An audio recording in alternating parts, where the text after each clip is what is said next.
Testing 1, 2.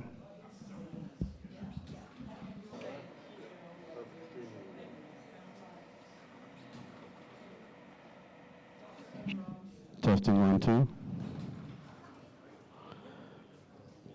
Testing 1, 2. It takes. Testing 1, 2. We're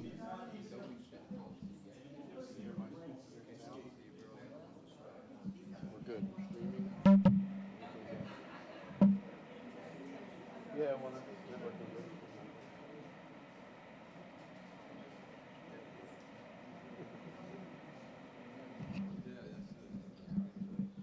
Testing 1, 2.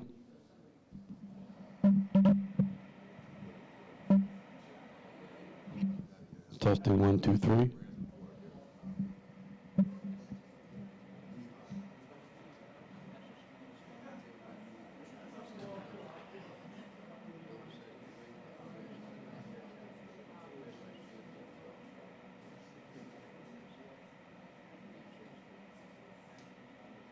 No, they shouldn't be there anymore.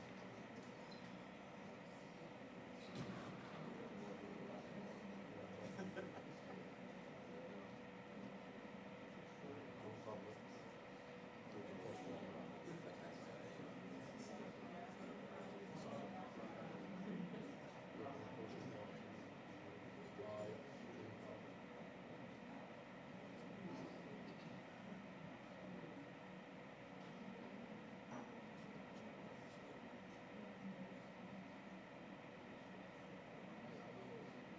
Yeah, it's just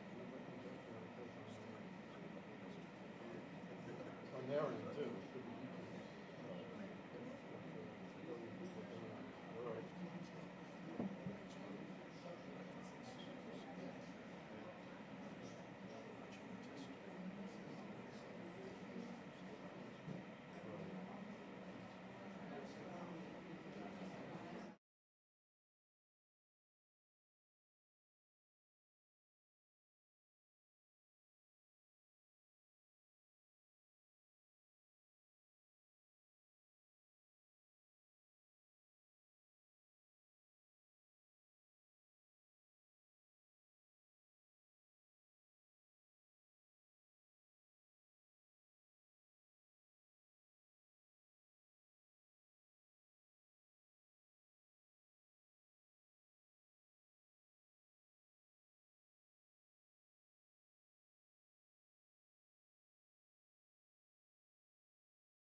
Call the meeting to order. Let's stand for the pledge.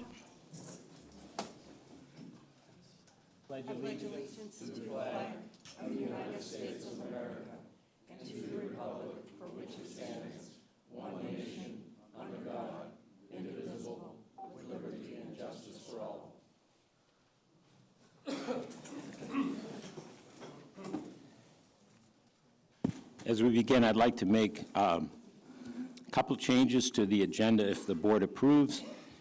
First, pardon? Oh, okay, we have to make a motion to approve the agenda. Second, Okay, but you want to make an amendment. I would like to make an amendment to the agenda to move the motion to appoint Tom Piatti as director to the right after approval of the minutes, if that's approved. That would be one. And the second would be to add a CPI violation under that section in the agenda where it says CPI violations for 54 Bramblewood Drive. So those are my two changes I'd like to make to the agenda. Any questions or concerns? No. Can I have a motion to accept those? I move the, Second? Second. Okay, great, thank you. Okay, let's take a vote. All those in favor? aye. Aye. I don't know if Doug's online. Yeah, I can barely hear Steve. Can you have him move the microphone a little bit closer, please? Okay, I got it. I don't know if it's going to be any better. All right. I'd like to have a motion to approve the minutes for the February 16, 2019 regular meeting if there are no changes or additions. There's one edit that needs to happen. At the top of the page, it says agenda, Okay, and it shouldn't say that, so that needs to be deleted. Otherwise, I move that they be accepted as written. okay. Is there a second? Is there a second to that? Second. All right, all in favor of approving the minutes as adjusted or edited for the February 16 meeting, please say aye. Aye. Aye. Okay, the April 6 regular meeting, I'd like to have a motion to approve those minutes. Second, Any edits, changes, questions? Okay, all those in favor of approving those minutes? Aye. Aye. All right, at this point, I'd like to have the motion, I believe it's from Frank, regarding the appointment of Tom Piatti. The motion to appoint Tom Piatti to the Ocean Pines Board of Directors for a term ending in August 2019. The purpose and effect. The purpose of this motion is to fill a vacancy created by the resignation of a director. The background. With the recent resignation of a director, this appointment will enable the board to function with a prescribed 7-member board until August 2019. Mr. Piatti has significant experience with the Park HOA that will benefit this board as it moves forward. He also brings specific expertise in the areas of new capital and enforcement of declaration of restrictions. Is there a second to the motion? second, Motion's moved and seconded. Any discussion? All those in favor say aye. Aye. Aye. Tom, I'd like to invite you to come up to the table and welcome to the board.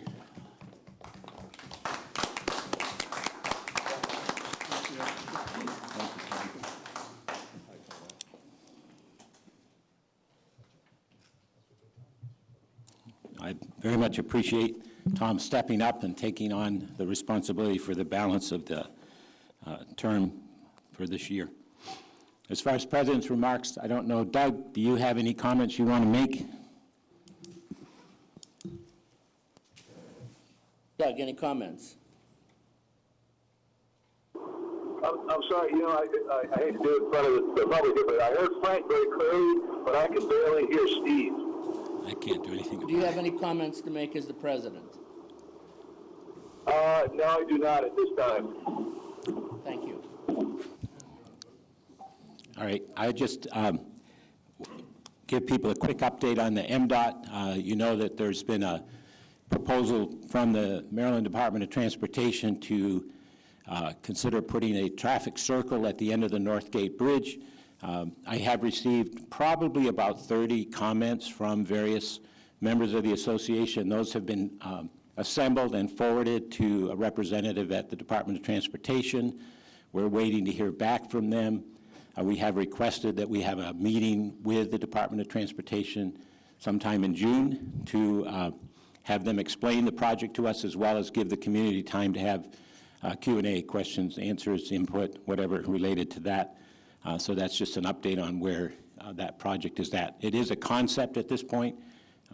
They have requested that Ocean Pines consider donating a small portion of land on each side of the bridge along 589 to allow them to build that traffic circle. But at this point, it's still a concept, and we're doing everything we can to provide community input to the project as it goes forward. I'll turn now to John Viola for the Treasurer's report. Okay. Thank you, Steve. So Treasurer's report for April. Next slide. Right. So for the month of March, the financial change for the month of March, revenues over budget, approximately $64,000. Expenses over budget, a lot of it because of the increase in revenues to support it, $48,000 rounded. Net operating profit, approximately $17,000. Next slide. So what caused all this? How did we get this favorability? Well, Rec and Parks came through again, very, very favorable, $33,000, mostly wages. A lot of it was a one-time, so not necessarily sustainable, but very good for everybody there. Public Works, $26,000, basically the same, and there's no timing there. It's not like we put something off to put into the next year.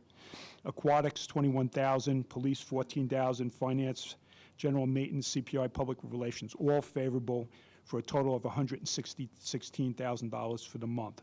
The offset, unfavorable. The GM office, $61,000. I discussed that in a prior discussion, what caused that. Yacht Club, $21,000, Turns Grill, 10, Golf, 4, and Beach Club, 1 in the marinas, all just some rounding. Approximately $99,000 that gave us the favorability for the month of March, $17,000, something we normally don't see in March. Financial change year to date. Revenues over budget, $576,000 rounded. Expenses, $356,000. New capital, $19,000. Total net operating favorable to budget at the end of March with 1 month to go, $200,000. It's good stuff. Next page. How did we get there? Well, again, most of the favorability. Next page. For the 11 months. Next page. Okay. So favorability, again, Recs and Parks, Police, Public Works, Beach Parking, Finance, the Beach Club, Marina, Golf.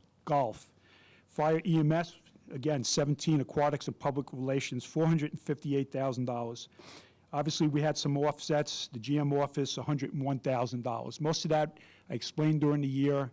There was unfavorability there for consultants, for, let's just leave it at that, and legal expenses. And as I've mentioned during the course of the year, we look at our amenities, we really get into that, but our legal expenses have done nothing but go up over the last year, and we just need to focus on that. BNF is reviewing it, and I believe everybody's doing the best they can to keep that in line.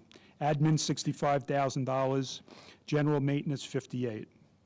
$239,000. The new capital I mentioned, $19,000. That's more so because we do not have a new capital budget, so it has to go through operations.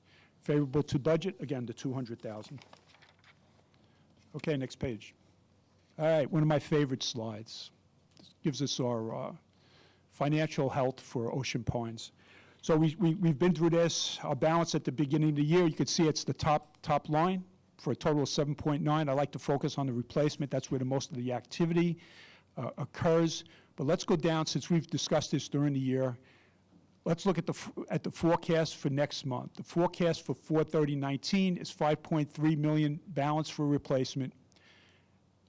Bulkheads, 2.4 million, and roads 1.1, for a total of 8.8 million. Certainly within the realm of where the reserve study and the BNF has said that is an acceptable range for us.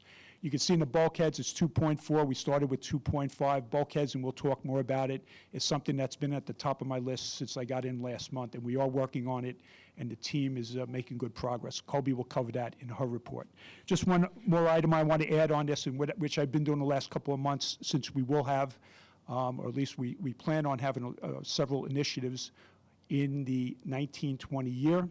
If I take out what we plan on spending for those initiatives, if I put in there what will be our normal contribution, just in sync with what we've done in the prior years, and if I take out what's in the budget for spend for the 1920 year for replacement, that would give us a balance of 2.8 million.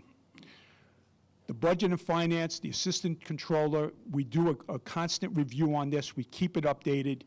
Even though that number is less than that 22%, 22 to 28%, which we would like to have for our reserves, our assistant treasurer, the treasurer, BNF has said, with all the spend that we're going to do to upgrade or initiatives that we plan on, there won't be that much spend over the next couple of years after that. And that'll give us a chance, with the normal contributions to the reserves, to get it back within that range of 22 to 28%. So at this point in time, BNF is saying we should be good, and we're not saying that we may need a bigger contribution in a year. It's very important. They are stretching out, they're looking at it, and they're giving that guidance. All right, if anybody has any questions on that after the meeting, I'd be glad to answer it and sit here and explain it to everybody. So we're not saying after we do all this spend, assuming we do it, whether it's police, golf, North Star, Cart Barn, or whatever, we're saying it's in an acceptable range, okay? And we will keep everybody updated on that. Next page, please. All right, let's talk about our cash and short-term investments. Next page. We all know from the course of the year, we ladder our investments, and our finance lead and everybody else that works on it in there, they are getting a rate of return of 2.4%. With laddered CDs, 2.4, which I believe, and I checked this with other investments or whatever in the CDs, and that's a very good rate. So good job to all. At March 31st, 2019, the association had approximately $10.6 million in cash. And you know from other months, the money's starting to come in now for the 1920 year. So we do break it out, and Steve broke it out for us here, so you can understand a lot of that cash is for next year to fund our operations, right? The 1920. I don't want anybody thinking we have, all this money for this year. We still have to spend that. So approximately $7.9 million invested in CDARS, fully FDIC insured, approximately $2.7 million in money market and other operating accounts, fully insured. So here's where our forecast on the next page and where Steve breaks out for us on our cash. Turn the page. Turn the page. All right. So P&L net operating forecast, and we've been forecasting this for the last several months. $125,000 to $150,000 range. So, and Steve will tell you, if he was here, more towards the 150. I'm going to give you a range, 125 to 150. I still have an audit coming up and several other items. But right now, we're forecasting positive for the year. Still have to close out April, but that's where we are as of Friday. Positive. Positive, not negative. I want to explain a little bit about that positive situation. So first, you all know, several months ago, we had the situation with the coupons, the revenue, that we recognized it this year to be consistent with all other revenue recognitions. So there was a bump to this year that I won't have, or we won't have next year, to the tune of about $65,000, $70,000. So I won't have that next year. So that's a big part of that, as well as some reversals of accruals that Steve and I going through as part of the reviewing the balance sheet. So that money is a one-time shot. So when we look at next year, that won't necessarily be there. But we did have offsets to the increase in spending for legal and for consultants, which We need to keep an eye on that going forward, okay? That money will be recommended by BNF and by the treasurer and the GM to the board to offset the loss that we have and that we've been carrying and we've been trying to cover with each budget. So that would be our recommendation. We're not looking to spend that money on anything else. Let's pay down that loss, which would help, obviously, with the next assessment. Cash forecast, $14 million at the end of April. The estimate 1920 cash collected is 5.2. So 5.2 out of that 14 million we know is for 1920. We're going to spend that money. I want to make sure everybody understands that. A lot of times I hear we have all this money in the bank, which we're okay. Just want to make sure you understand what year it pertains to. The reserve estimate at 4/30/19 is 8.8. Yacht Club, get a lot of questions on the Yacht Club. The estimated loss, including bonuses, for the Yacht Club, $70,000. Now, if you all remember, at the beginning of the year, the budget was a loss of $100,000. They're coming in favorable. The team is coming in favorable to the tune of $30,000 for a loss of $70,000 for the Yacht Club. Within that number, baked into that number, is a management fee and commissions paid to Matt Ort, $123,000. There's some accounting fees in there also. Budget bonus, approximately $50,000. We have on the website, Steve has put it there, the calculations on how we come to that budget bonus and how we're estimating that. And there is a profit bonus of $11,000 also. Again, keep in mind the Beach Club made somewhere around $100,000 for the year. That's the forecast. Okay? So that's all inclusive. The details to the calculations are on the website. That's all in there within the $70,000. Again, I'll be here after the meeting if anybody has any questions on it, because I do get a lot on that. Okay, that's it for the treasurer's report. All right, let me put a different hat on. Thank you. John, do you want to add anything as the GM? Any comments? Yeah, so that's what I'm going to do now. So the Okay. GM operations report, I just have to add something on there. We did receive the bids yesterday for the management firms. The board had an initiative for us to go out and get an RFP for management firms to give us bids on outsourcing or some type of management at the GM level for Ocean Pines. We received the bids yesterday at 12 o'clock. I opened the bids. In attendance was 2 board members along with Michelle and Joe Reynolds. We went through the bids high level, tried to see what the amounts were.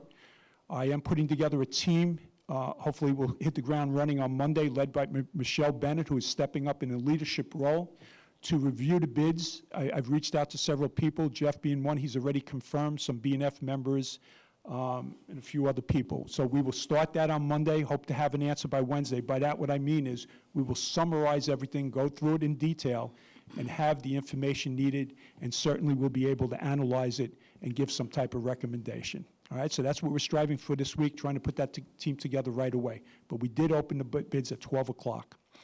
Bulkheads, I'll let Colby handle that. I have that when I came in a month ago, I had that at the top of the list. You can see from my treasury reports that I can see that we weren't doing as much as I was hoping, or we talked about the beginning of the year, but a lot of progress is being made by Colby and her team, but I'll let her handle that. Golf, let's talk about golf, and you'll see today I have John Malinowski, he's our golf pro. Several questions over the last couple of days, if not the last couple of weeks, and always for golf. John will answer those questions today, specifically receivables. How does he see the golf course trending? I can tell you what I saw last week when I went down there for 5 hours and observed as a spectator. It was mostly outside play. The place was hopping. John's team was hopping. I must have spoke to over 50 golfers on the turn. Everything was positive. That was my take, and that's what I saw, and I'm hearing we have the same situation down there this week. So keep in mind, and John will touch on this, and he can do a better job than me, we have membership play, we have inside play, and we have outside play, which you're reading a lot about. John will talk to you about that. He will explain it to you. He'll tell you what our action plan is and where do we see that and how it works for Ocean Pines. North Star, the best I'll say on this is it's on track. Steve, the 2 Steves are working on that, plus I see Len's here. I know he's in there diligently working on it. Right now, I'm going to get it green, and it's on track. The year-end audit, the auditors will be in next week or the week after, but they're coming, and it's audit time again for the year-end financials. So I don't anticipate any problems on that. I'll say that's on track. Food and beverage, gave you an update on that. We will be putting a team together. I'll be putting some team together to start negotiating the next contract. Work groups. You probably read the press release where we did disband the TMT. It was successful. It was successful. We're at a situation now, and I think Frank Daly put a post somewhere where the participation that we have among myself and the teams, but I'll let him answer that, and the board, and the communication that's going on, which I will say stemmed from that, and everybody, we're moving in the right direction, and it's good. There's other work groups that I have going on right now, a compensation work group, the management firm I mentioned, there's a reserves committee, which I talked about, a work group, which is part of BNF, and drainage that Colby will talk about. Okay, that's pretty much what I have right now. All right, Colby, you'll go on. Good morning, everybody. Tomorrow is our Bay Day event. Unfortunately, we're expecting some rain, which we're all familiar with in this area. If it does rain, we are going to move it inside, and that starts at 11:30. The only way that it would be canceled is if it's too dangerous to head out of your house. So if you're unsure, you can definitely contact the rec department or look on the Facebook page tomorrow. But we are planning to go ahead with it, rain or shine. The golf course bathrooms are currently being redone or made to look a little bit nicer. It was to be contracted out. However, we've taken that in-house, and our Public Works team has just finished painting the walls. These are the two bathrooms that sit on the course, and we're going to be replacing the toilets in there with automatic flushable toilets and some other things. So if you are someone that uses the golf course, you should see that those will be a little bit nicer this summer. Drainage committee working group. We had our second meeting this past week. Drainage is obviously something that is a top priority for the team. Unfortunately, some of the areas are in wetlands and there's not a lot we can do, but we are working individually with homeowners that reach out to either offer suggestions or get the county involved if we're able to. A few years back, some pipes were starting to be replaced from Beecham Road. That project was stopped. I can't tell you why it was stopped, but I can tell you that we are looking to pick that up as soon as possible. That goes from Beecham Road backwards to Bainbridge and then to Moonraker. And once we are able to go in and make those pipes a little bit bigger in some of the areas, it should really help with the drainage in that area. And that's just one of the areas that we're working on. Bulkheads. Right now we have 3 contractors that are doing bulkheads, and there was some delay in some of the work that was being done. We're looking to get those 3 areas completed as soon as possible, and going forward we're going to go back to just doing bulkhead work between October and April. So that is also, again, bulkheads and drainage are 2 of the things that are a high priority in getting organized within the team. The pools are currently being prepped and ready to be opened on May 25th. Hopefully we'll have a weekend like we just had this past week, so we'll be super busy when we open.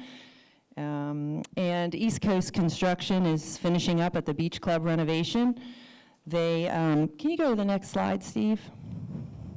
As you can see, if you can see the 2 pieces of wood sticking out from the roof used to come down to the end of those and a little bit over. One of the things they did was take that off to make the view a lot nicer up there. All the windows have been put in and replaced. Part of it has been painted, again, something that we're doing in-house, and they're working on extending the bar. So that'll be all up and ready for when the Beach Club will have a private party opening. I think it's May 14th. They're not open to everybody, but they're going to have an event, so everything will be done by then, and then they open on Friday, May 24th. Thank you. Okay, I just have one other item before John, our golf pro, talks. The forensic audit. We've all heard about the forensic audit. That's pretty much wrapped up. Actually, today, Michelle will hand out to the board copies of the forensic audit, the report from the outside auditors, and they will, as far as I'm concerned right now, it'll be in the hands of the board. I truly believe that this board is committed to the truth and making sure nothing is redacted or altered in that. In fact, there's no doubt in my mind.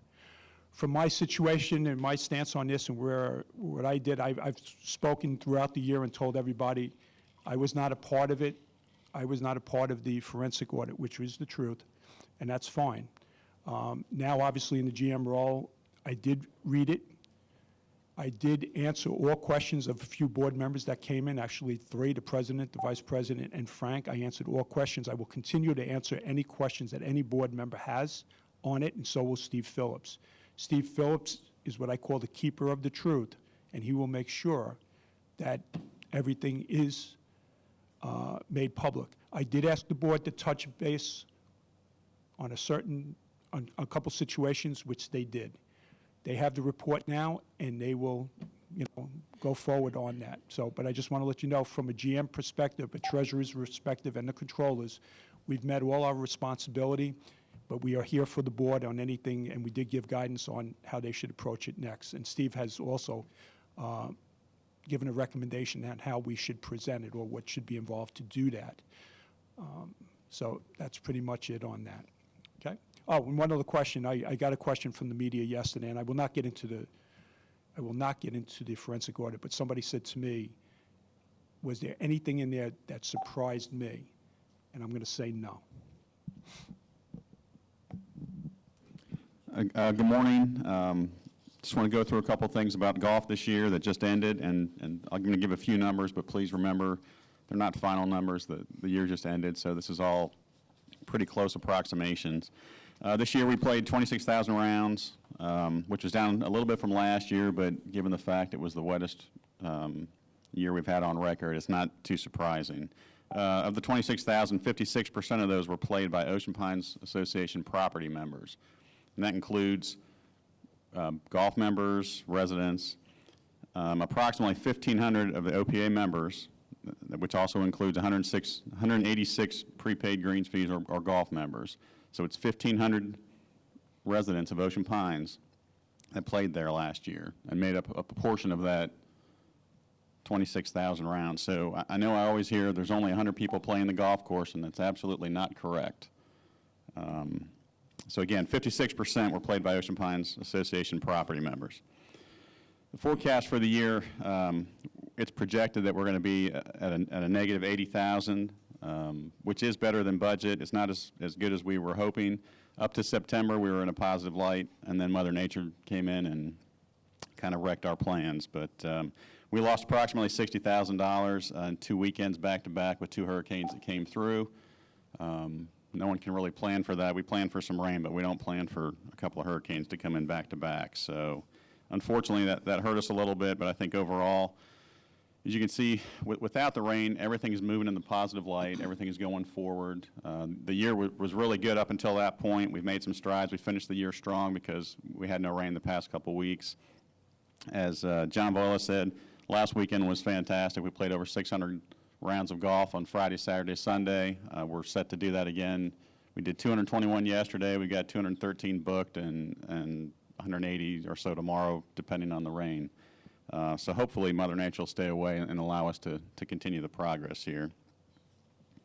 Our bookings for the year that just started are up significantly over last year, which is good, and that's just compared time to time. So May 1st looking at this year compared to May 1st last year, so it doesn't take into account rounds played. It's actual what we had booked, and that's the best way to take a look at it. And right now things look really good. The reviews that we're getting are fantastic from golfers from inside of Ocean Pines, from outside of Ocean Pines. Everything looks really good. The course is in great shape.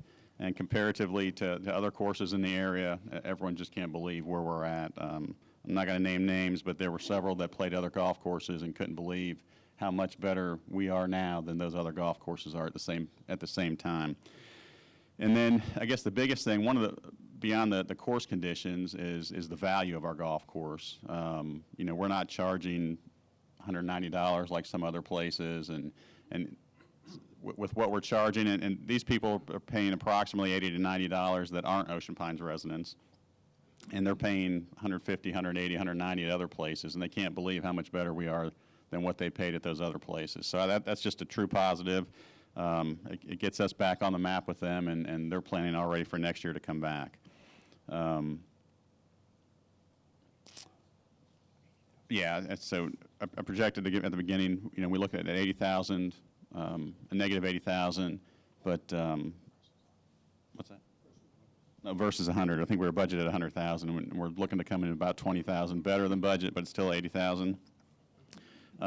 There's been some comments about accounts receivable. We go through that every month with the Director of Finance and the Budget and Finance Committee, and I sat down the other day with Steve Phillips, went through everything, and we're comfortable with where we're at. There were some rumors about owed money, and I've made contact, and I can promise you if anyone owes us money, I'll send them a bill, and we'll collect on that. But we're waiting to finish going through all of that and resolve any issues if there are any.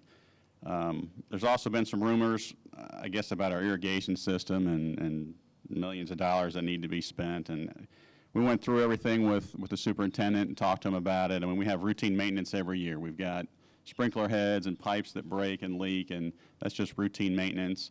The main part of our system is 50 years old, but everything's functioning correctly. We're maintaining the pumps. We do have other portions of the irrigation system that aren't that old. I think they're maybe 20 years old. But everything is working. It's in good working order. We'll always have repairs, you know, whether it's sprinkler heads or a bust here and there. But that's happened every place I've ever worked at, and I know every year we go through this in the springtime especially, and then it seems like it pops its head again around August or September when the irrigation system is really used heavily. So, but right now we don't see. There's no plans in the near future for any big upgrades to our irrigation system, and that comes right from our superintendent's mouth. So just wanted to make sure we pass that along. Okay, thank you very much. Thank you, John. I'm going to let John get back to golf where he definitely is needed, and I appreciate that he was here, and thank you. Okay, that's good. Okay, thank you, John and Colby. Appreciate that very much. Excuse me. I'd like to move now to public comments, and I ask you, please, when you do come to the mic, make sure the mic's on. Speak close to the mic so you can be heard not only here but also in the video that's being produced. And also, please state your name and your address when you come to the mic. So the floor is open for public comments. I might as well be first. Slobodan Trendik, 20 Drawbridge Road. I'm here to make a comment related to the crabbing pier motion that's on the agenda. So, but let me preface that with a formal request. I'd like to see a legal opinion that was rendered by our legal counsel on this subject. The sooner the better.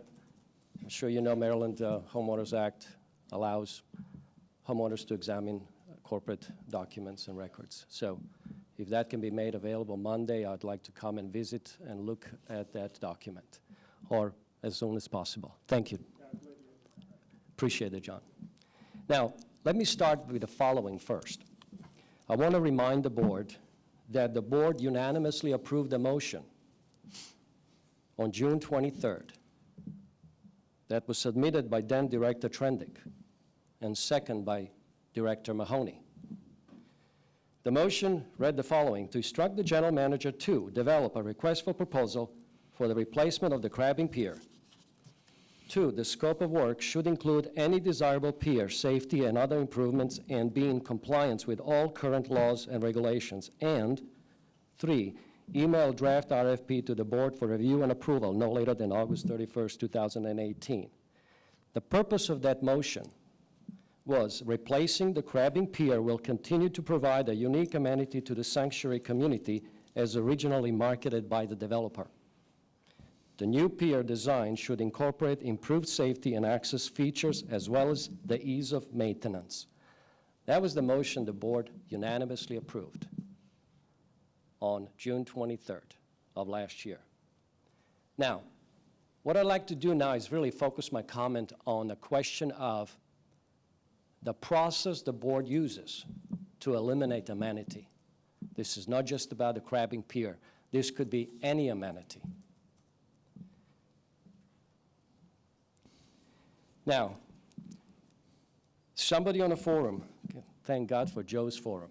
Sorry he's not here to give him a free advertising. But somebody summarized a recent survey results related to the question about crabbing pier, how important that is to the community. There's about 21% of homeowners that responded to that survey. Of those that responded, about 58% said the following about the crabbing pier: fairly important, very important, extremely important. That's the voice of the community. So how can the board entertain of eliminating an amenity that has this kind of a feedback from a survey? So I just wanted to state this as a matter of record for those that actually have not reviewed the survey and don't know what the results are related to the question about the importance of the crabbing pier. Now, what I would like to focus my final comment on is our governing documents. I know Director Daly asked me if I knew the answer on the governing documents. Of course, he knows that I know the answer. I studied those documents diligently when I became the director because I took my duty very seriously. Now, our bylaws state the order of precedence in which governing documents should be enforced. Declaration of restrictions being the number one, preceded only by federal and Maryland state laws. And then it's declarations of restrictions, then it's charter of incorporation, then it's bylaws, and then resolutions. So if you follow the declarations of restrictions, and if you read what it says about a turnover agreement related to the sanctuary, and if you read actually what Director Tuttle quoted as part of his motion, it really begs a question of what is the board doing in relation to this amenity and how you're going about doing it.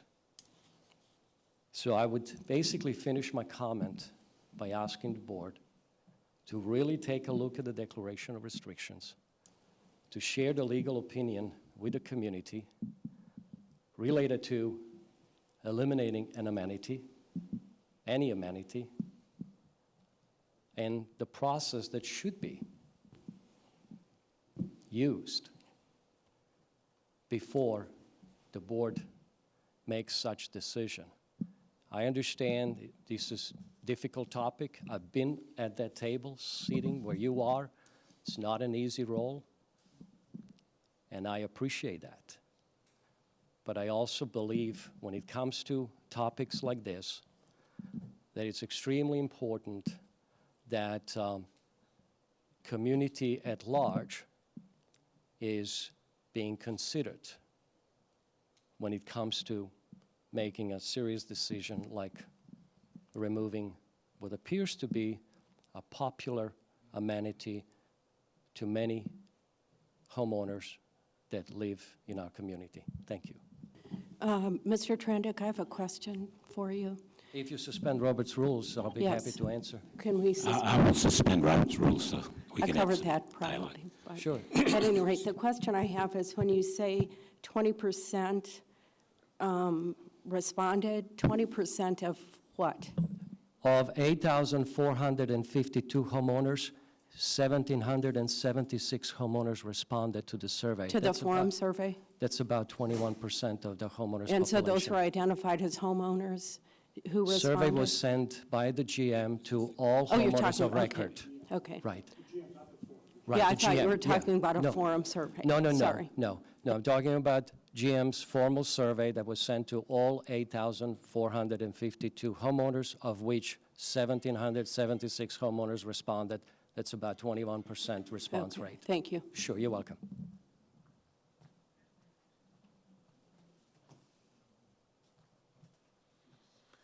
Good morning, my name is Brock, I live at 88 Windjammer. My first comment is I would like to know, being the board had just gotten a forensic audit copy, when we are going to be seeing it, and in the unredacted form. I'll give you a quick answer. That we anticipate within 2 weeks at the latest. Is it going to be a copy we can physically handle, or is it going to be online, or? I'm sure it'll be posted on the website. I think it's fairly lengthy. To make copies and mail them is probably not cost effective. I think we will probably have a hard copy in the administration building. People could come and read it there. We'll do everything we can to make it available to people within a reasonable cost. Okay. And my second comment is, do we have a full set of architectural drawings approved by the government on our golf course building? We're using a design-build approach on that project, so the drawings are being developed as we speak. But my question would be, how can a contractor bid on a project where the plans aren't complete?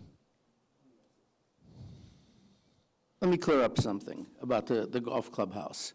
We have a full set of construction drawings that were designed by a firm DBF for the renovation of the country club, which 3 general contractors bid on. Right. Those are the core documents that are for the design build. So there's kind of a misconception out there that this thing is on the back of a napkin. It is not. The contractors have had the ability to go through the complete 70-page document, look at what we wanted, and they were the ones that came back to us and said, you do realize that you can get the things that you want in a building half the size for about the same amount of cost. All right, the county has a say in this also, don't they? The county, when we do the design build, which the design build drawings are going to be based on the things that were in the renovation drawings, will then issue permits. That design and permitting is the phase that we're in right now for the golf clubhouse. But they will have the final say, and you're absolutely correct when that comes through. As an alternative, okay, just since you're a contractor, we could, in fact, issue a change order and have them renovate with the drawings that we already have, because it's a complete set ready for approval by the county. Well, yeah, but my question would be, if we've already awarded a contract to a contractor, do we have an out as far as changing this without a big penalty? I mean, if the county come back and said, we don't like this, we don't like this, and we don't like this, you have to add this and add that, where are we with the contractor? The county could come back and do that, but in fact, we do have ways out. Okay. All right, my next comment is about this roundabout. This would be a total catastrophe for anybody that uses the north gate. All right, I'm an old man, all right, and I can guarantee you the first old person that steps up to that roundabout will wait a block, all right? And anybody, they yield, the person coming on 589 yields to anybody in the roundabout, which means they have a go sign. They barely stop at the red lights around here. And I can tell you, I stood behind a guy the other day on 589 making a left turn going up on 90, and he had to wait till a car, the closest car to him was down by the post office. Now, this is what we're going to put up with. You're never going to get out during rush hours. I mean, there's 50, 60 cars coming down 589, and they're just going to keep funneling around, and you're just going to sit there.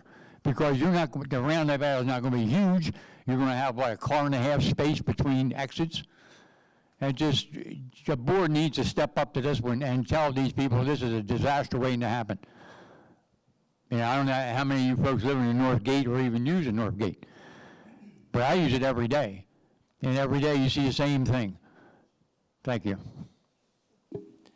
Just to give an update on that. One of the comments I received, which I found quite interesting, was that a traffic circle is much like the Bermuda Triangle. Once you drive into it, you never come out. So those comments have, and your comments as well, feel free to email me. They will be given to the Department of Transportation. The board has made no decision at this point. We are waiting to have this meeting with the Department of Transportation, but we are considering it. Is it going to be a public meeting? Absolutely, absolutely. And it will be announced well in advance, as soon as I find out when it is. Thank you. Hello, my name is Paula Gray. I live at 88 Windjammer. Mr. Daly, this is probably directed primarily to you and the people who put together the finance status for this new, I think we would have all been happier and would be much, much happier if we knew now. You have kept it at 1.6 million for the contract. Beneath it are all kinds of things that are exclusions. I would like to buy a car, and I know what my budget is. So I go home and tell that fortunate man who lives with me that I'm not going to spend over the budget, and I have exclusions, the steering wheel, the wheels, and some things that in our contract for the golf course appear to be very important. It would be beneficial for everyone and make it either calmer or more upset to have a little dollar amount next to these exclusions. And also to explain if we're doing it in-house and we're going to reach into the in-house budget, okay, what are we not doing when we take that money from in-house? I know there is a little emergency kind of dollar amount over here, but just write down the list. This is what the anticipation that our committee says might cost, especially for things like the moving of utilities. That's usually not one of the cheaper things. And I think I would like to request that someone put that out there. If we saw that, we would either be more for the budget or be able to appreciate that we can bring it in with that little window that everyone thinks is going to be overexceeded. And I think we have a request to ask for that. When you came up with this dollar amount to keep it under 1.8, how much did you account, not total, we can do 200,000, but little line items about how much you saw for moving the utilities, how many dollars should be. And in the future, since we have people doing kinds of looks at our bylaws, maybe the bylaws should not say per contract. Maybe the bylaws should say per project, so that you can't have a contract for this and a contract for that, money out of our house. We need to look at a budget item type of thing. How much for the whole project? It's really easy to say we're going to build a building, and it's not easy. It's okay with drawings, not with his contracts, but over the years, what I've seen in contracts, to realize that they can double sitting still, especially on very large items. And I'd like to thank you very much. I'd also like to say that I want to thank whatever has changed here. These meetings are much improved, especially you, Mr. Boyle, and the Budget Committee. We used to come and you used to get these little jobs on the napkin of how much we were spending, and it's a lot easier to understand it when it's brought out like this. And no, I'm not a sister-in-law. Have a safe day. Thanks, Paul. Let me address a couple of things because of the construction and different issues and how it relates to the crabbing pier. Because earlier we had a discussion in public comments, which I appreciate, that dealt with the corporate charter, okay? Let me read to you that corporate charter, 2 sentences. The board's obligation is to own, manage, maintain, rebuild, operate, improve, and repair and or beautify all. Listen to the word, all. Streets, rights-of-way, parks, common areas, recreational facilities, bulkheads, and waterways designated on the subdivision plats and pedestrian and or other easements. The truth is, if you're sitting up here, we don't have the right to pick and choose. We have an obligation to maintain all of the assets of this community in good working order. That is why we're spending money renovating the beach club, because the windows were leaking and they couldn't lock the door at the beginning of last season. That's why we're changing doing the work at the golf course with the multi-purpose and golf facility, because it's dilapidated and not usable by human beings and hasn't been that way for years. That's why we're doing a police station, because the police station right now is not safe for either victims, the police officers, or the people that are arrested. It's an unsafe environment. That's why we're doing a cart barn, because it's falling apart. And that's why we're doing drainage. So when somebody tells you we're not going to do drainage this year, and when I sat on the board in August, I want to tell you, I saw drainage plans back to 2005 that hadn't been acted on while people's homes are being flooded. So when somebody says, we're keeping the assessment low, or they don't vote on a budget because they think it's too high, because it has drainage in it, they're not doing you a favor. They're abdicating their responsibilities under the corporate charter. And this board is not going to abdicate its responsibilities. We are just, quite frankly, as a group, sick and tired of kicking the can down the road and having you pay the price for it. And if you don't think you're paying the price, I will more than gladly take any one of you into any one of these facilities, okay? Including the crabbing pier, which we took down because when we walked on it, we almost fell in the water. It was sinking. In our genetic makeup, the homeowners, and by the way, I'm speaking to myself, not to you, the homeowners have permitted people to sit up here that have let their facilities deteriorate and rot in the name of fiscal responsibility. And the people that are getting cheated are you. And the reason you're getting cheated is the only thing worse than having a facility that you can't use is having a facility that you can't use that you have paid for and have the money in the bank to repair. Okay, I want to see, Paula, before you, I want you to have a chance, but I want to see if there's anyone else, so we'll give you a second. After anybody else wants to come up and make a public comment, go ahead, come to the mic, please.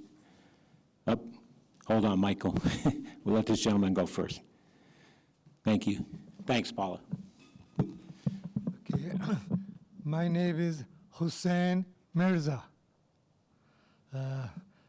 Telling you my address is difficult.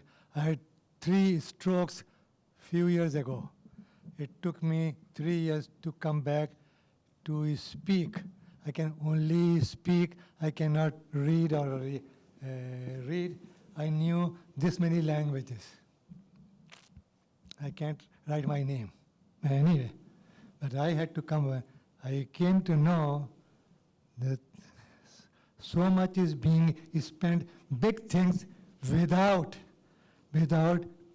proper asking us. Big money is going. I heard that horse course, and few other places. Who told the board to go and spend that kind of money?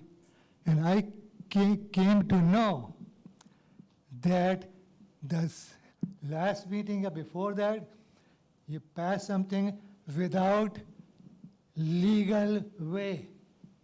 There was no, for that, no, what you call, nobody seconded your thing.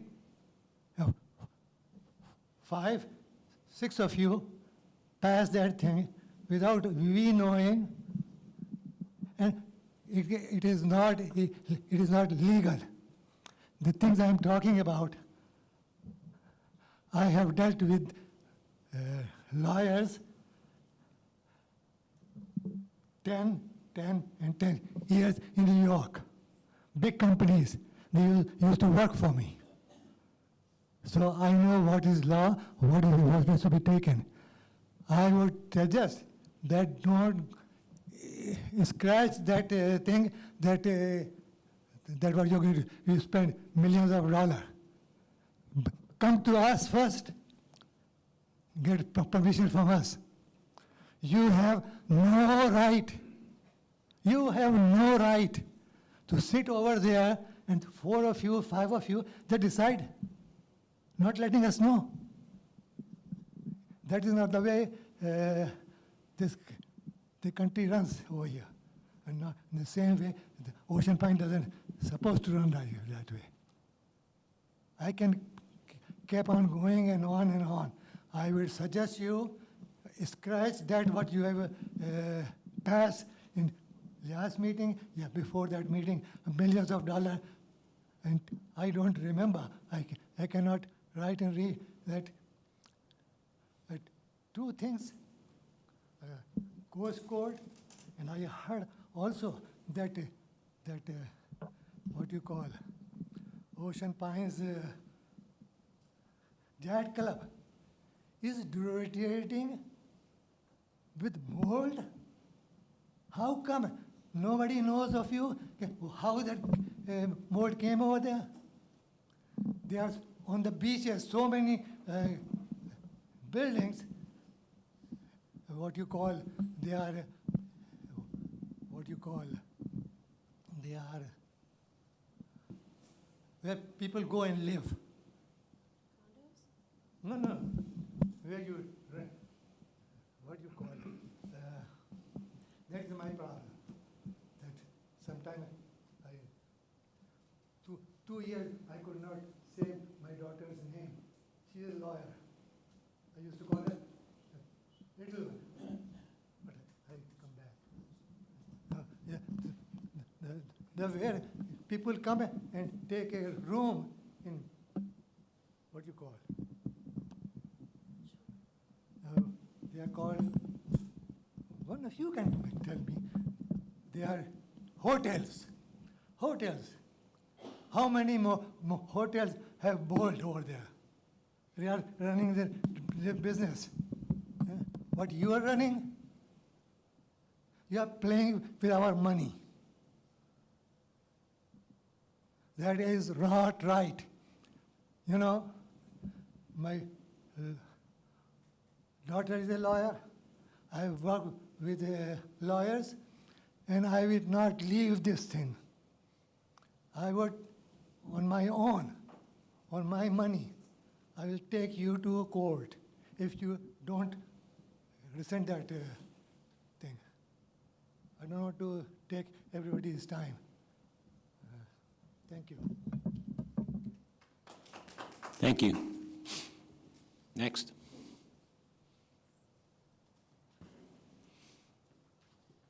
Michael Lello, 306 Piedmont Court. I live in the sanctuary, and I'd like to go on record as saying I am in favor of removing the crabbing pier amenity for the following reasons. First of all, the survey that was earlier referred to by Mr. Trendick, I think was totally irrelevant. It was inaccurate. The survey wasn't designed Get closer to the mic, please. The survey wasn't designed to determine whether or not we want a swimming pool, a tennis court, a basketball court, or a crabbing pier. It merely stated very generally, crabbing pier. And let me remind the board, there's 3 locations, and maybe more that I don't even know of, throughout Ocean Pines that does have a crabbing pier. So for the reasons that the survey presents itself, none of us have seen the survey results to comment or make comments as Mr. Trendick did. So we know people that haven't received a survey. So, you know, there's some things that in statistics you can make anybody hear what they want to hear. But I would caution the board that if you were to listen to Mr. Trendick, I would ask for supporting facts more directly to the sanctuary crabbing pier, because we don't see 1,500 people using that amenity. What we see is we may see 40 cars, but not 1,500 people.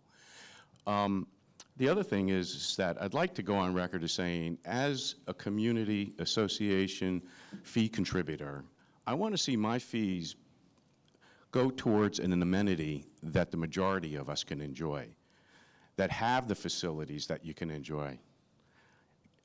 Frank, thank you for your comments, because this has been a trial for 18 years, and you know, it's just went downhill, decayed. It now needs to be replaced if it were to be revived, and I'm not in favor of that because it's in the wrong place. The board met with the county. We all understand what the shortcomings of it are, the liability, the risk. It's in the wrong place. Let's put it in the place that the majority of us can use. Because certainly the expenditure to the benefit ratio isn't there, and that's why I'm in favor of getting rid of it. The other thing is, you know, I believe that the board back in 2001 really didn't realize when they took this amenity over the problems that it caused and whether it was legal or not. So I commend this board for at least looking at the facts. We've talked about it now for 8-9 months. So I think we have enough information to make an informed decision. So I thank the board for your consideration. I'm in favor of removing it. for a safer community and for the majority of people to enjoy an amenity like that at a different location. Thank you.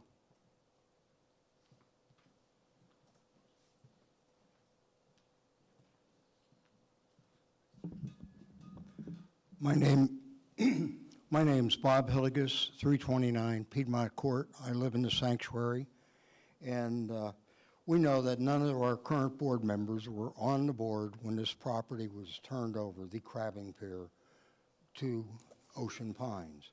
And we believe the prior board operated in good faith. They just didn't realize the unintended consequences that would occur without restroom facilities and public parking. We appreciate what the board has done to take a look at this issue over the past 9 months, and we are sure that you understand and are aware of the problems that exist. Many of the owners that are in favor of the crabbing pier, I think, are unaware of the problems that exist regarding the code and the requirements. A crabbing pier like we have back there would never be authorized today without adequate parking and restroom facilities. You have children walking the streets, cars parked not illegally because there's no law against it, even though the declaration says no parking on the streets. Somebody is going to get hit. And our concern is that everybody knows that to have a facility like this without adequate parking and restrooms, if somebody does get hurt, and everybody's aware of the fact that the board and everybody in Ocean Pines approved this facility, you could have a significant lawsuit. And we just don't need that kind of activity. So unless, and I don't think there's any way that we can provide adequate parking. I really appreciate the fact that people would like to go to the crabbing pier and use it. But, you know, the parking becomes horrendous, and the restroom facilities, you know where they're going because you don't carry cases of soda and beer out in the pier and go for hours. They knock on neighbors' doors, ask to use restrooms or use the wetlands. So I would just really encourage this board to take a good look at it and really remove the crabbing pier, because I think it's a safety issue and it's a health issue and it could be eliminated. Thank you for your time. I appreciate it. I'm sorry I left the mic before. Mr. Daly, I agree with you wholeheartedly about apathy of the people who live here and all of a sudden want it done at once.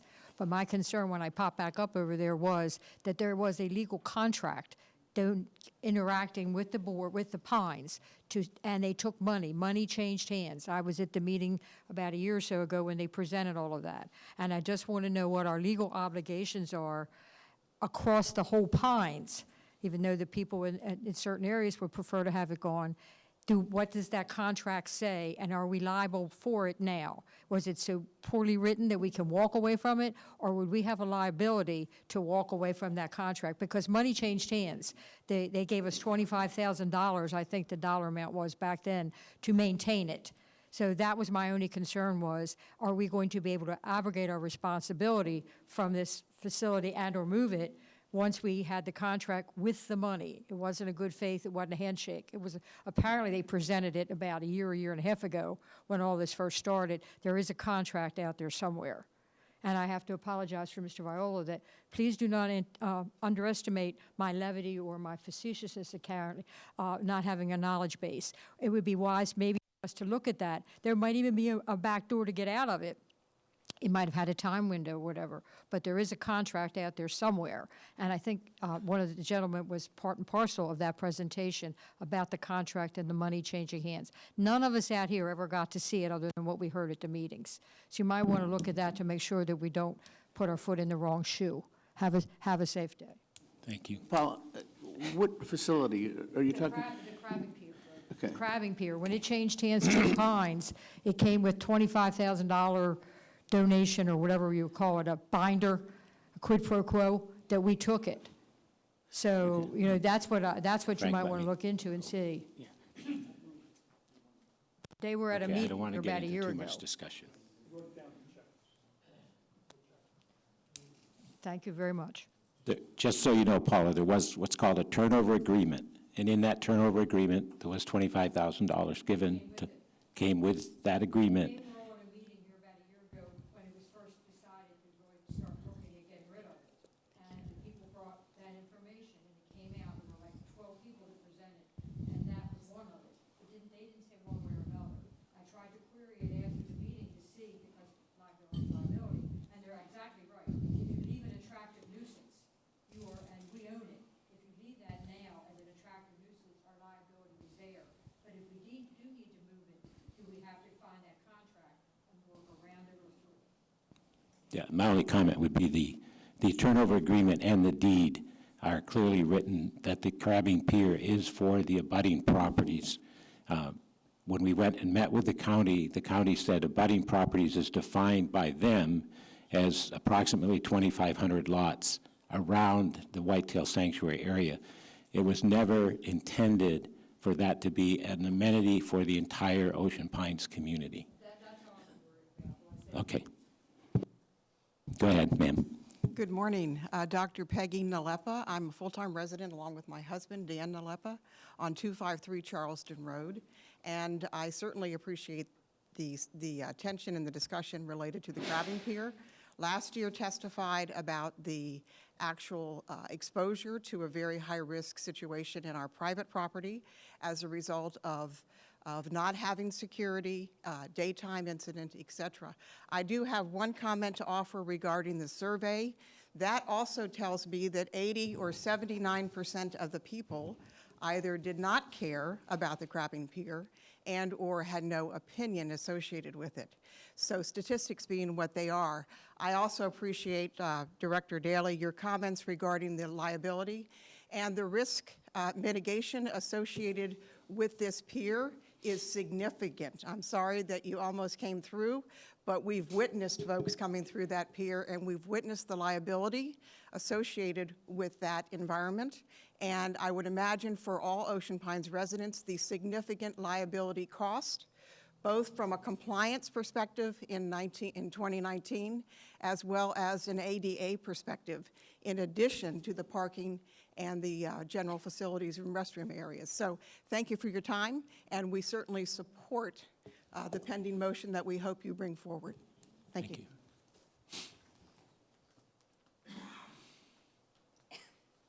Good morning. My name is Cheryl Bissell. I live at 240 Charleston Road in the Sanctuary, and here to follow up with some additional comments and discussion regarding the crabbing pier.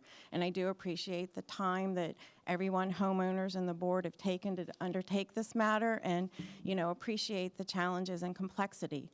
I'm most probably out of all the homeowners in the community the most affected by this situation because our home is directly across from the entrance. I do support the closing of the pier, but I really want to talk a little bit more about the challenges with the survey. Today was the first day I've ever heard that there was a survey. I never got the survey. I never saw notice of it, and I also manage affairs for my mother, who lives in another part of Ocean Pines. She didn't get the survey either. As a longtime researcher and evaluator, I've managed surveys, analysis for the Department of Justice for decades. I do that kind of work with and for Salisbury University and also with Wacomico Department of Social Services. There's serious questions in my mind, listening to the conversations this morning, about the methodology. Who got the survey? We heard about how many was the intended sample size, the entire community, but we don't know that the entire community got the survey. What was the response rate? Were people able to respond both online and mail? Because I heard from one of the homeowners that that was an option. How do we know that there weren't multiple responses from a single property? Maybe they responded both online and in paper. Maybe there were multiple respondents from a homeowner online. What were the questions on the survey? Were they leading, or were they appropriately presented as objective questions? I would like to see the survey. I would like to see the responses. I would like to understand what the methodology was. So again, just in order, before people make some assumptions based on some of the information that was presented here, if that's going to be given serious consideration and potential impact on a decision, there's some serious questions and it needs some additional time and consideration. check with us after. I'm pretty sure the survey's still online. We're going to try to find out. So you can actually read the survey, what was done, so. Okay, but again, I hope that there's no firm decisions based on some of the questions that I'm having about the methodology and ensuring that there weren't multiple responses. Right, I understand your questions. I'm Okay, just all right, saying no, that. appreciate that, yeah. It was- Again, but I just find it surprising that probably the one homeowner that's probably most impacted, again, from our larger community as well, but I didn't get it. Okay. Thank Sorry you. about that. One more, one. Yes, my name is Frank Takash. I live at 16 Rabbit Run on the north side, but I do have a lot. It's at 309 Piedmont. My lot value is based on, has decreased over the years because of that. The amount of traffic alongside of my lot. Also, I was not given a survey, okay? I'm directly right in front of that crabbing pier. So I was not given a survey, so that is my opinion. I'm directly right in front of the lot. No survey. Thank you.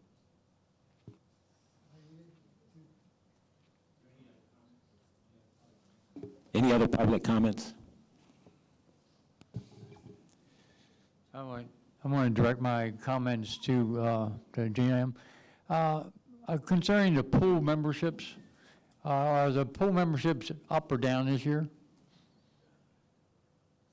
As far as like the yacht club pool and stuff, you know?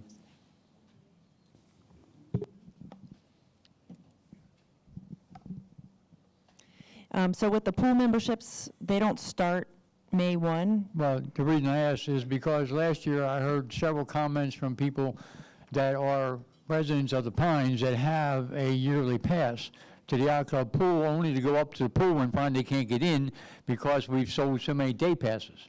Yeah, so the yacht club pool last summer was up, I don't have my data right in front of me, but we were up last summer over previous summers. Well, what I'm getting at is that the people I spoke to said they were not going to renew because of that. You know, there seems to be a misconception here that we're in the business of opening to the public. Well, I will say that at that pool specifically, if you are a pool member, we open from 8 to 10, and it's just for pool members to come in But prior to opening. we need to have a pool where the members can actually get in anytime they want. Not some guy walks up and pays $8 to get in. And also, my other comment is in that regard, being as we open up our amenities to the public, how much has this increased our insurance versus how much money we're actually making? Thank you. Any other public comments?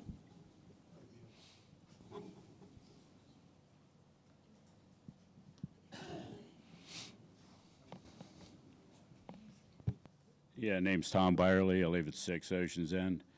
I've been here about 3.5 years, and I've come to this meeting quite often, and I'm just wondering why the policies have just been changed. I've been coming here and making public comments 3.5 years. Every time I make one, you all sit there and look at me like I'm from another planet. Today, it's a question and answer period.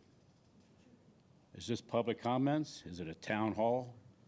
I mean, is it a new policy? You're going to start answering questions that people ask you at public comments? Because you never did it before. You even told people they've had their 6 minutes, go sit down. But today, things are completely different. So I'm not sure what's going on, whether you got a new policy, whether public comments are not public comments anymore. And I'm not going to ask a question because you never answered me before. So I'm not going to ask one now. It's just sort of curious what the hell's going on. Sure, let me explain. No, it's fine. No, I just want you to understand. I don't want an explanation. Okay. I just don't, things are different. They are different, because you got a rookie vice president running the meeting today, and I don't know Well, you suspend- all the ins and outs of how to do it. You suspended Robert's rules for Trendick so he could talk. I You never did. reinforced them. So I guess that meant it's a free and open discussion. So That's fine. You all are, it's good. I just Okay. had a little comment. Thank you. Have a great day. You too. Go ahead, one more comment. You got to use the mic and you got to get close to it. Service, I'm living here for 14 years. Never heard of. I cannot, I will give my address and all that over here. Want the survey, sir? No, no, I'm saying. Number one, online, I cannot read or write. So, I think service should be sent. We are spending so much money, send it to offset, then there is no. Who reads all the mails? When I was, okay, most of the, Okay, I'm going to have the GM speak very quickly to your question, and then we really do need to move on. I appreciate your comments. Thank you. So I'll make sure that you receive the survey, and I am going to look into it on Monday. I know we have it. I wasn't here then, but I'll make sure somehow you get the survey. And the whole people, and also, right, and also all the people, yes. By mail? by email, should be by mail. It is not a big money expense. Oh, it's 15. So much money we are paying. Okay. I will definitely look into the survey. Very necessary expense. Okay, and the same the lady back there, if you stop by, Okay, I don't see any other people coming to the mic, so I'm going to close the public comments. We'll get back onto our agenda. The next item was, okay, the capital purchase request, which everyone on the board, I believe, has a copy. This is from Rexon Park, related to the White House Park Playground. There were 3 bids that were received. The Parks and Rec team are recommending that we retain River Valley Recreation at a cost of $148,400 for a complete install, and they have a June install date. I'll take a motion to approve this purchase. Is there a second? Second. Any discussion? Okay, I'll call the question. All those in favor say aye. Aye. Aye. Okay, that is approved. Abstain. Okay, sorry, one abstention. Tom told me ahead of time he would abstain because he hasn't been on the board before, and that's totally appropriate. The next item is the CPI violation. This is a request for compliance action related to 54 Bramblewood Drive. This is a property that has been in violation for a number of months, probably years, I guess. Basically, we turned it over to the attorney. The attorney filed paperwork with the owner. The owner has refused to take action. Our attorney's recommendation is, in this situation, is for the association to enter the lot, remove the trash, and assess the owner the cost for that work. I would like a motion to approve this action and requesting that the general manager work with Public Works to get this accomplished. So moved. Is there a second? Oh, any questions? Comment. Comments?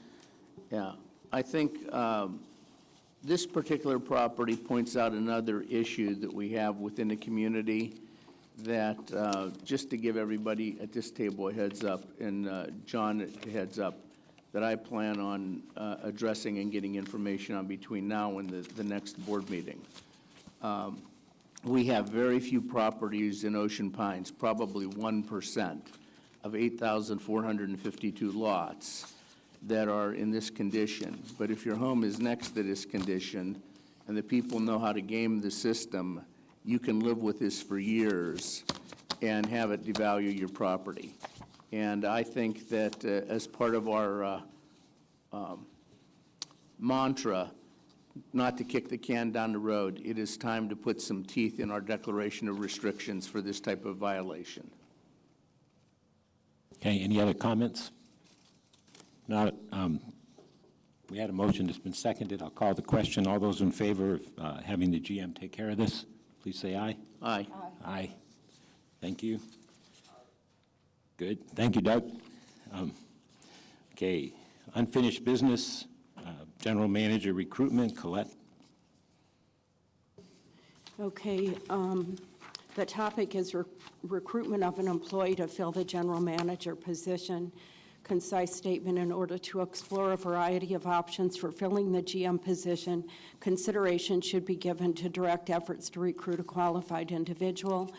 Background: since the GM position became vacant in February of 2019, the duties of the general manager have been assumed by an interim general manager with the understanding that the board would pursue timely recruitment of an individual to assume the duties on a permanent or contractual basis. An RFP was issued. We heard those responses have been received for the recruitment of a management firm to fill this role. In order to explore a broader range of options and conduct meaningful cost comparison, consideration should be given to the option of direct recruitment of an individual to assume the GM duties on an employee or contractual basis. The board has indicated its unwillingness at this time to expend funds on a third-party recruitment firm, with which I agree. Discussion should be had regarding sources for direct recruitment of individuals with expertise in the management of a large HOA and/or medium-sized municipality.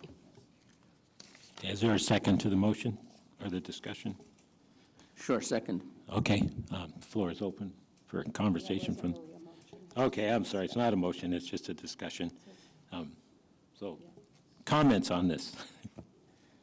Yeah, I mean, I agree. I think that we should approach some firms to work on a contingency basis, which means we don't pay money for them to do some searching. And I think that we should advertise in all of the applicable online websites and printer websites for like CAI. And we should start getting information. Now, the question is, should we recruit to the job description that we've used in the past for the past general manager, or do we change it? And we have to know what we're recruiting for.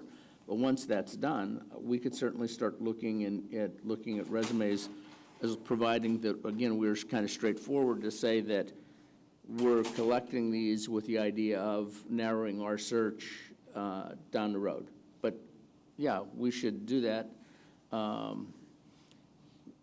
and do that as quickly as possible.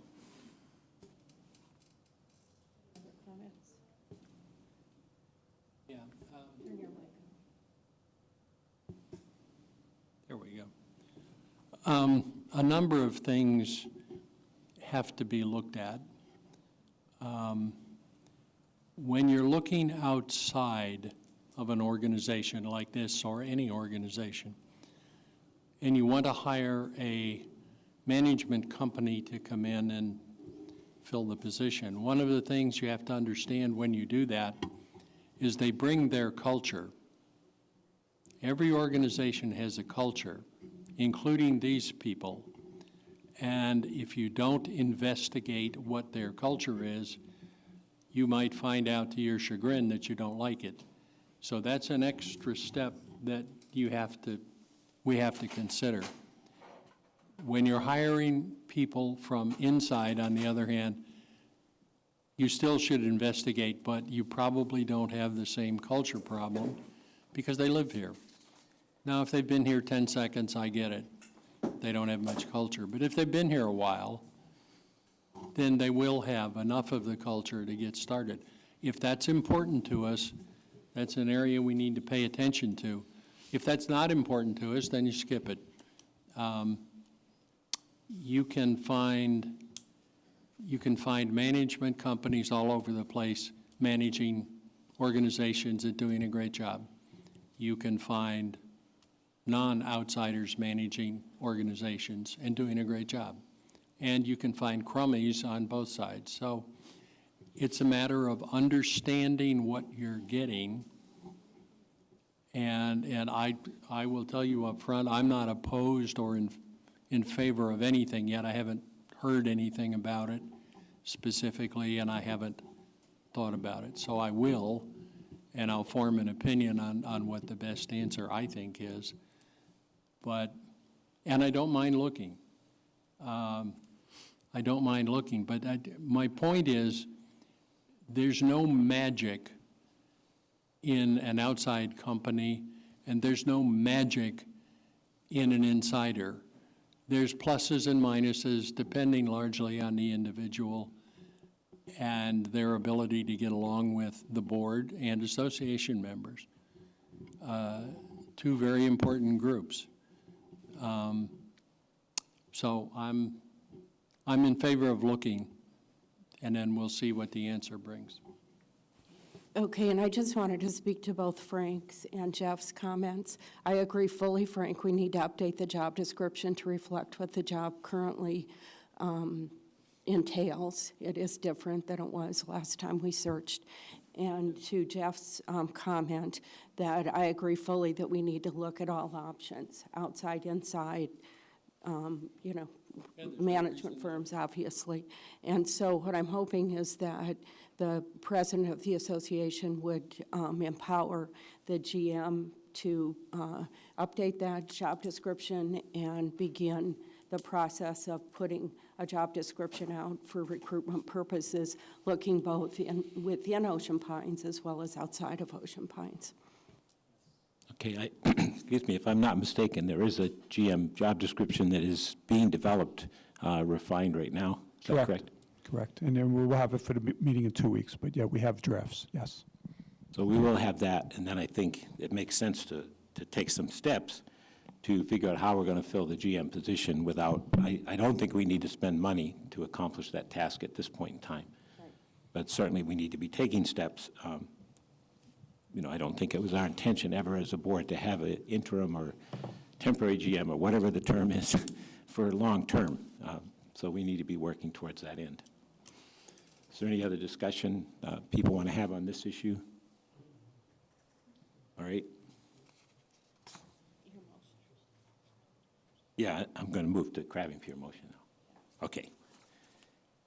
Good thing Colette keeps me on track here, otherwise I'd probably be in a lot of trouble.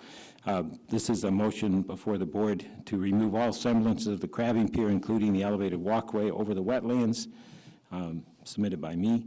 I move that the Ocean Pines Board of Directors approve a plan to remove the remaining structures associated with the former crabbing pier located in the Whitetail Sanctuary of Ocean Pines and restore the area to a natural wetland and wooded area. The original permit was issued on May 3rd, 1994. It's permit number 1994-58. The permit provided for the construction of 2 piers. The permit reads as follows: installation of 2 floating walkways, 2 ramps of floating walkways, 2 elevated walkways, 2 floating crabbing platforms for recreational use of abutting residential sections. Turnover agreement states that the crabbing piers sanctuary will convey to the association, and the association will accept 1 pier extending from the pedestrian easements as shown on the plats into Manklin Creek. The conveyance and acceptance shall be noted in the deed to association from sanctuary, and after recording of such deed, the pedestrian easements and the pier structures shall be maintained by Ocean Pines Incorporated. Ocean Pines Association shall receive the sum of $25,000 to be paid in lieu of construction of a 2nd pier. The said sum will be utilized by association for the purposes of improving drainage areas within the section, and no further obligation as to construction of the 2nd crabbing pier shall be in effect. The location of the pier is such that maintenance and policing are more difficult to accomplish than, say, a similar pier at Pintail Park or Swim and Racket Club. Parking will continue to be an issue if the pier is replaced. In addition, even with the installation of security cameras to alert police of an emergency or irresponsible activity, the site is not easily accessible by police or emergency vehicles. Purpose and effect. The purpose of this motion is to take action as a board to remove what is left of the original crabbing pier and to return the area to a more natural state. The effect will be to remove the elevated walkway, the bike rack, any benches, the culverts in the drainage ditch, and restore the area to a more natural wetland area. This is contingent on Worcester County approving the removal plan. Is there a second to the motion? Open for discussion.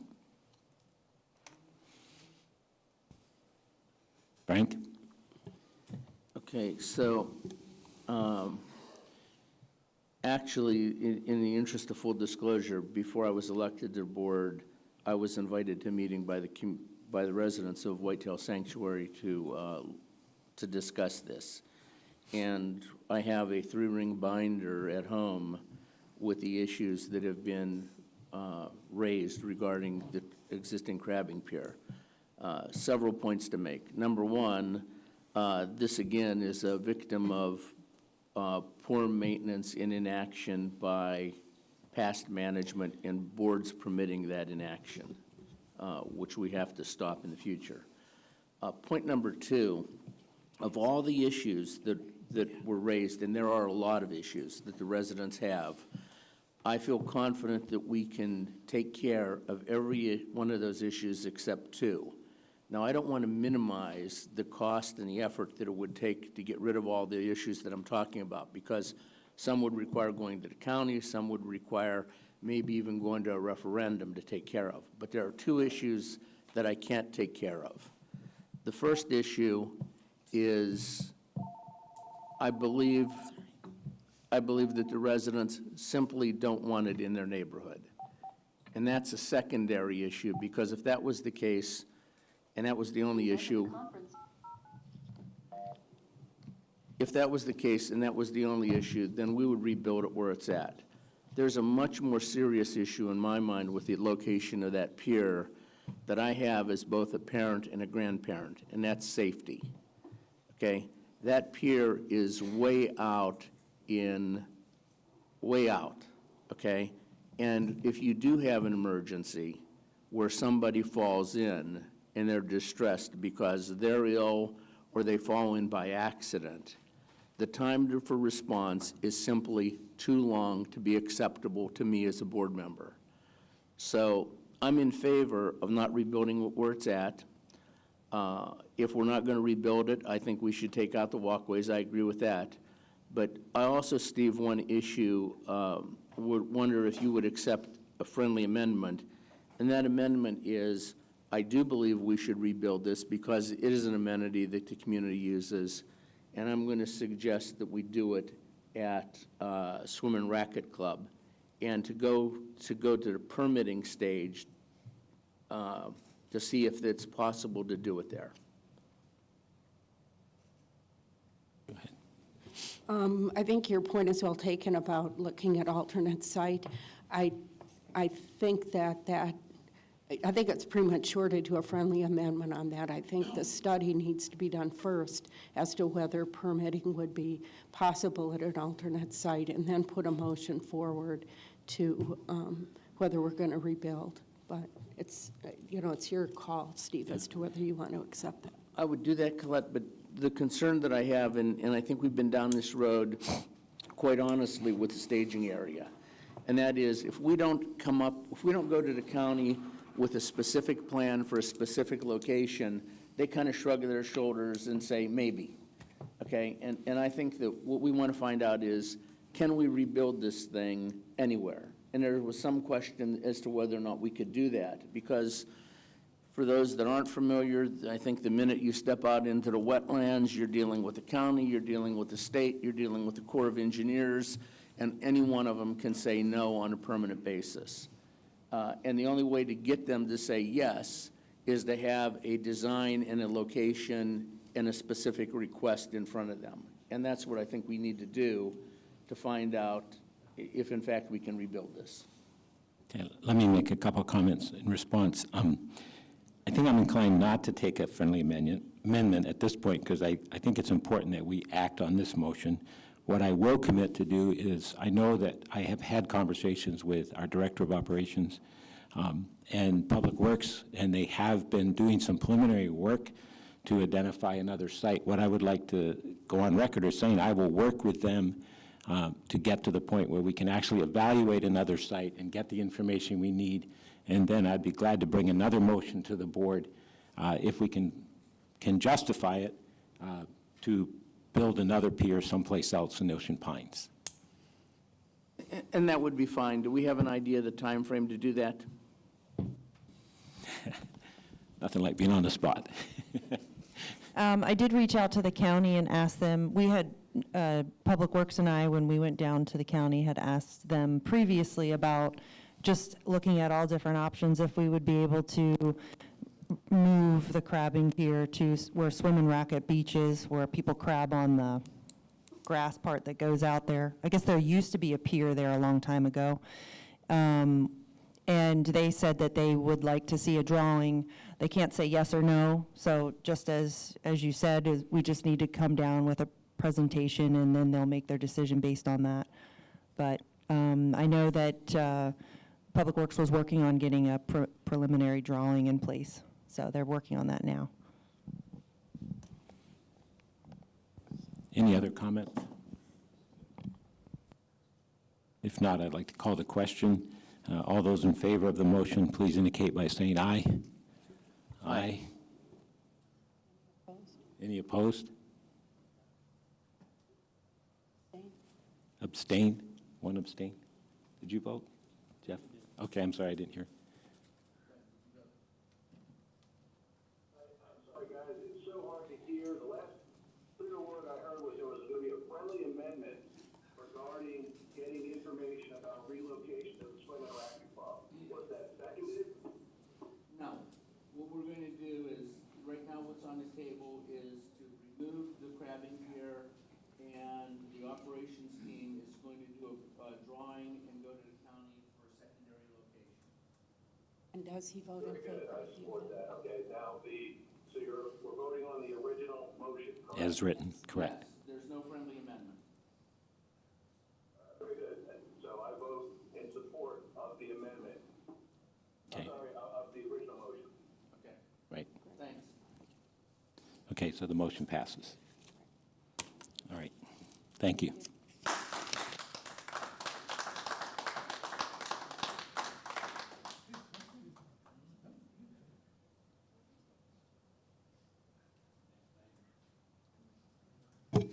I apologize. I should have let everyone know.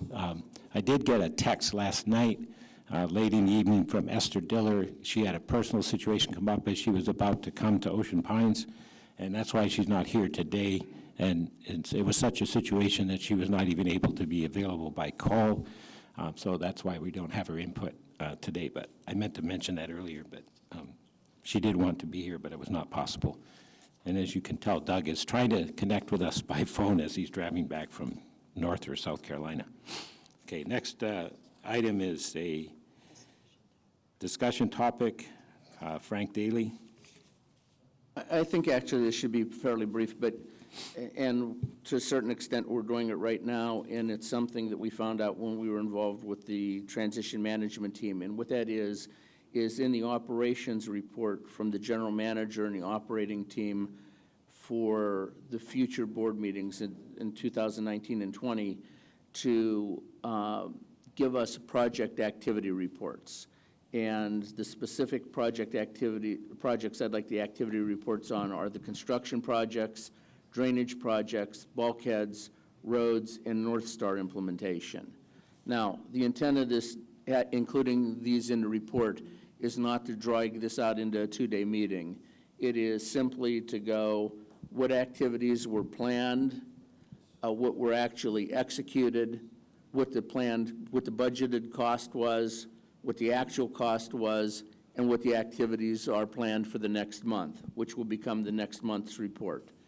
And that helps us fulfill our oversight responsibilities, because one of the issues that I think the past boards, and certainly this board also faced early on, is when you're just looking at numbers and people are talking about budget variance, you do realize you can have zero budget variance when the budget was for you to be out picking apples, but in fact you're out raking leaves. So at the end of the day, you're doing something that wasn't budgeted, and something that everybody expects would have been done is not done, but the budget looks fine. And what this is intended to do is bring the numbers and the activities more in line, more than anything else, because yes, we are spending a lot of money to address a lot of things, and you folks as homeowners know what kind of progress we're making, And you also know that if there's a problem, that it's highlighted for you at the board meeting, and you don't hear about it 6 months down the road when the project's 6 months behind schedule. So, Comments? So actually, Frank, yes, I already sat down with Steve, and we put together on North Star a template that I'm going to use, and sit down also with Colby on Monday. We'll send that template to you and the board, but it'll be everything that you said, as well as a red, green, yellow, to let you know where it's on track. So we'll send you something on Monday as a template, and it'll be easier for us each month to update. Absolutely. Great, thank you. Any other comments on that discussion item? All right. The next is a motion. It's actually from Doug Parks. I don't know if he's going to be able to read it. Yeah, would you mind reading it? Colette will read it if he wants her to.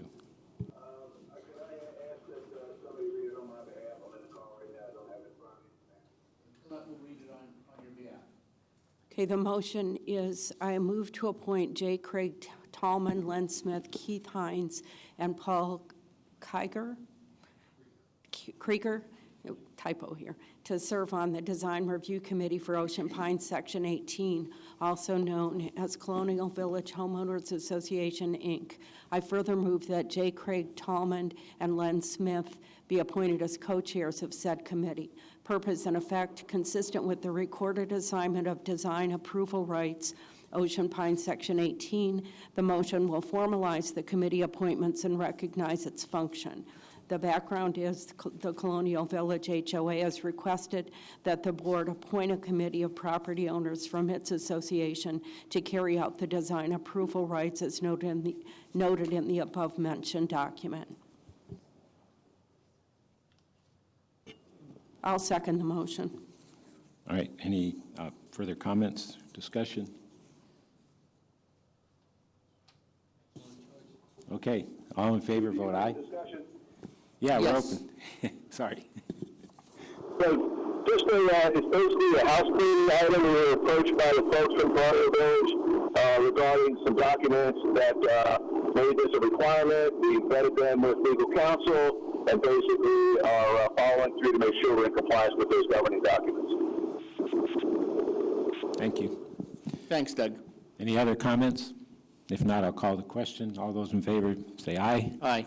Aye. Aye. Okay. Yeah, one abstain. Thomas abstained. All right. The last item is the appointment of some people to advisory committees. The first one is Suzanne Allwater to the, okay, Clubs Committee? Yeah, Clubs Committee, okay. I've got to find this document.